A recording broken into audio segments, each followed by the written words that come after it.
Good morning, July 11th, I think, 2019.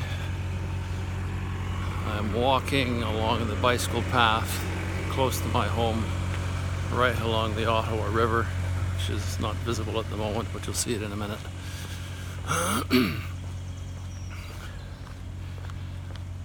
This is experiment number, I lost track now.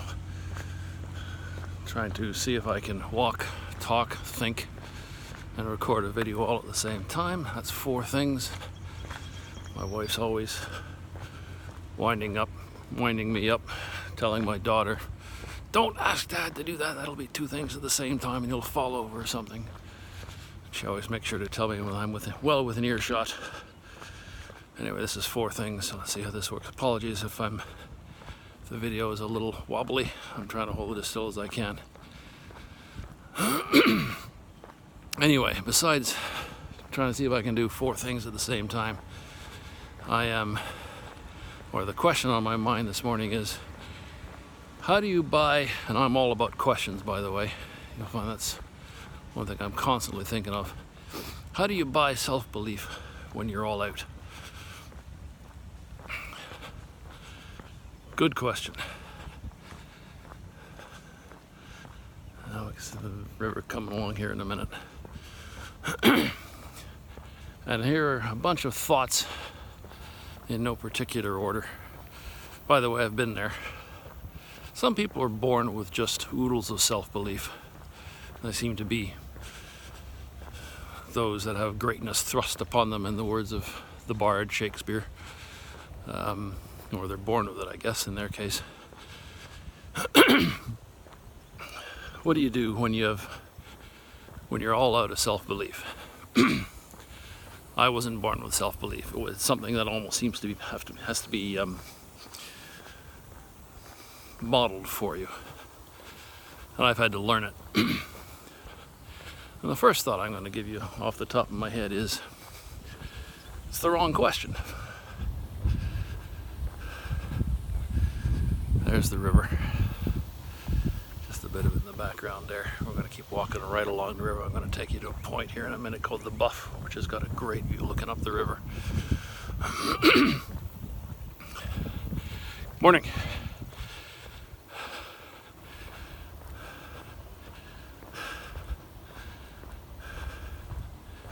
It's the wrong question, because you have self-belief. The issue is, what do you believe about yourself? And if you feel like you're all out of self-belief, then the problem is you believe the wrong things about yourself. You've had a knock. Your worldview has been shown to be flawed. Somebody's fired you, sacked you, whatever. Morning. Thrown you for a loss. And you've simply found that, the world doesn't exist to do my bidding. Well, surprise, surprise, it never did. And all you have to do is just adjust your worldview. And the second thing is, you're actually, I think, in a really, really good position. Because when you're at rock bottom, you can't dig. You have no place to go but up. So now it's time to do something crazy. Go for broke. I think in the last video I recorded, I talked about the first really crazy thing I did, where I moved my wife and then 1.9 children across to the UK. And then just a year ago I did something else crazy, then as I moved us back.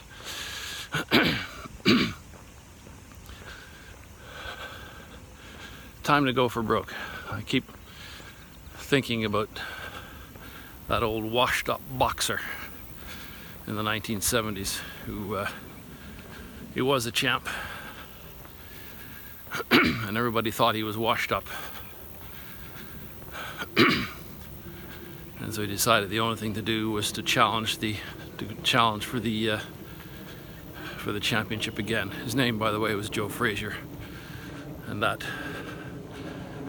battle, I'm not a huge boxing fan, but I know enough about it to know that it's still spoken about in almost hushed terms, the thriller in Manila. literally in the middle of the match, Muhammad Ali said to him, "They told me you were washed up." And Joe Frazier said, "They lied." He lost the fight. As recorded, he lost the fight. But in fact, at the end of the 14th round, it was Eddie Futch, his trainer, who threw in the towel. But Frazier was ready to fight another round. He couldn't see out of either eye.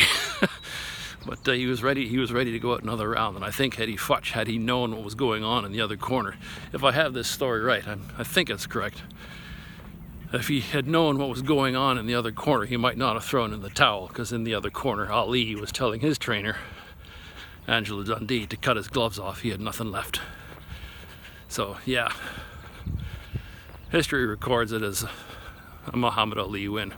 Who really won? It was Frazier.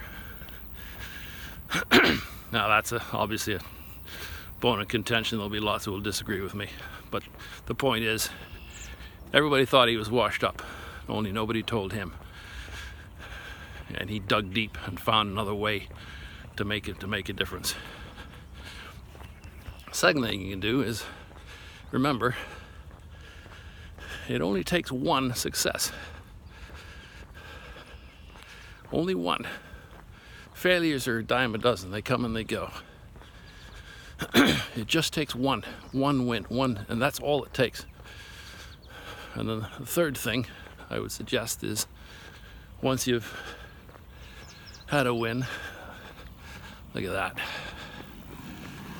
That's why I walk along this trail.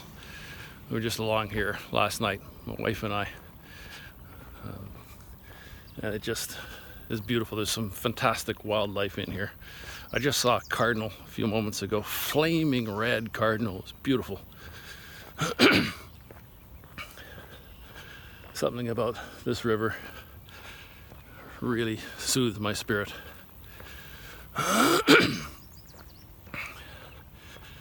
Once you've had one success and you've got your self-belief back, and or more accurately, you've corrected your self-belief, don't wait too long before you go and do another one.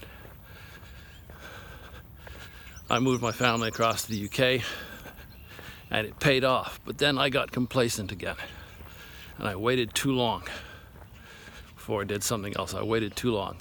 I got back into it, but the longer you wait between crazy things, crazy experiments, the harder it becomes. You have to make a habit of it. And forget the failures. Forget them. All you need is one success, and then another, and then another. Morning. And then I think the fourth thing I'm going to suggest is,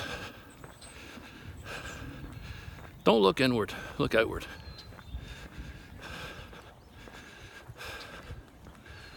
Actually, I'm not going to take you to the buff this time because it's a little bit further away.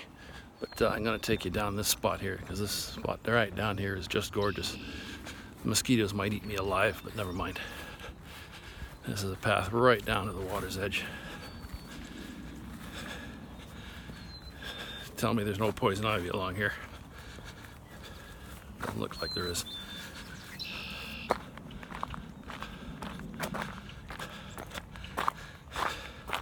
Don't look outward. Don't look inward, I should say. Look outward.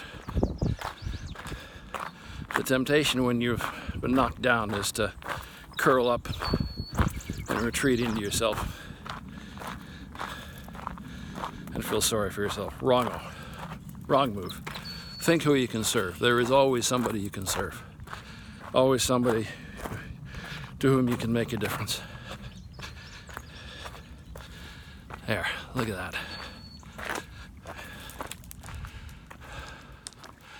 That's looking upward, up the river, upstream towards Ottawa. Partly why I like this river is about 40 kilometers upriver there. There's a spot called McLaren's Landing, and that's where my grandparents had a cottage. And I have many memories of spending summer holidays at that cottage.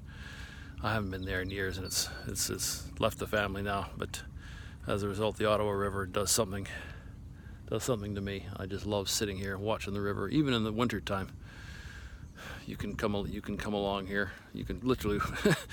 Wife and I were out walking on the river in December because it was frozen solid. There's always somebody you can serve.